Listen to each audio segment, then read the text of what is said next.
Welcome back to Chapter 5, Part 2. We will be looking at how we set breaks and columns. The first one will be looking at our breaks.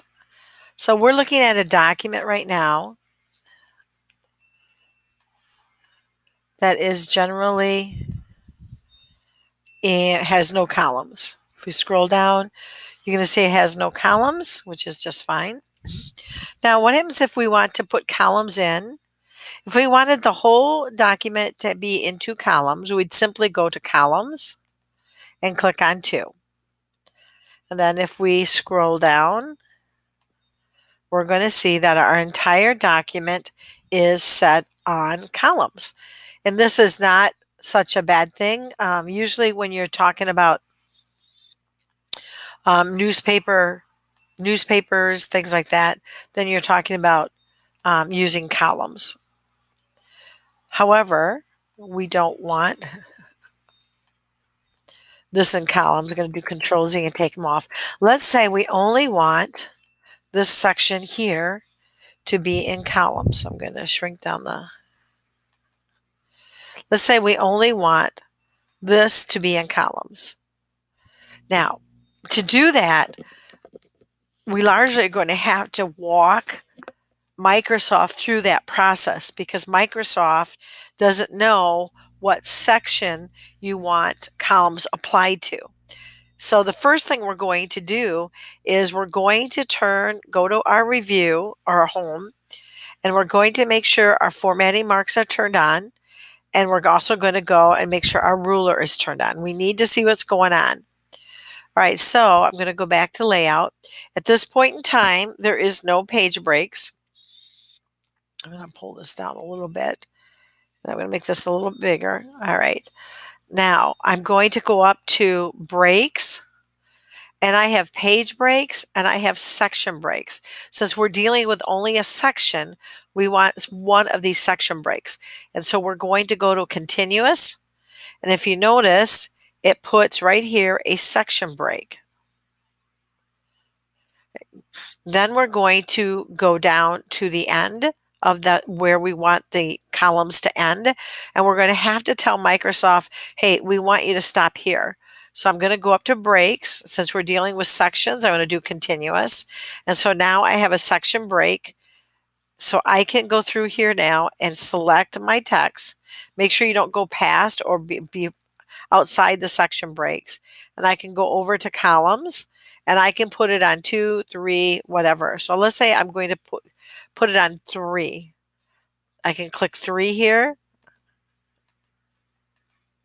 Or 2, I'll put 2, and it puts it in 2 columns. And you notice the rest of the document is still has no columns, which is a good thing, which is what we wanted. Now, what happens if we want a line between the columns? If I go to columns and go down to more columns, right here I can click line between columns. I can also adjust my width spacing for my columns here. And here we go, I have lines, so I'm going to say OK.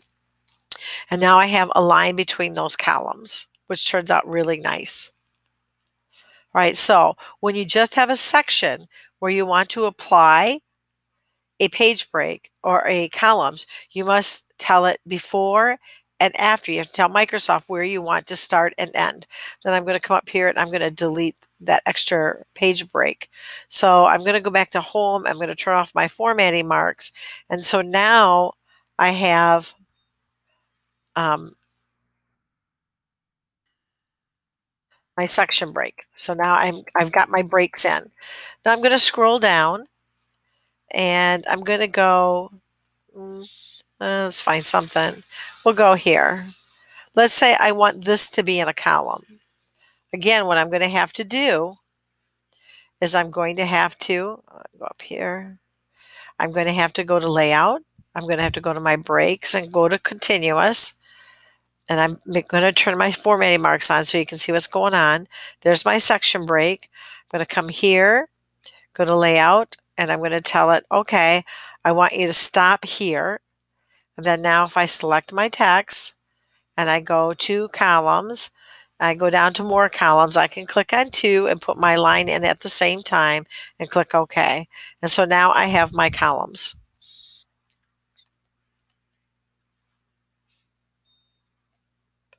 So I'm going to put my cursor right here, and let's look at breaks.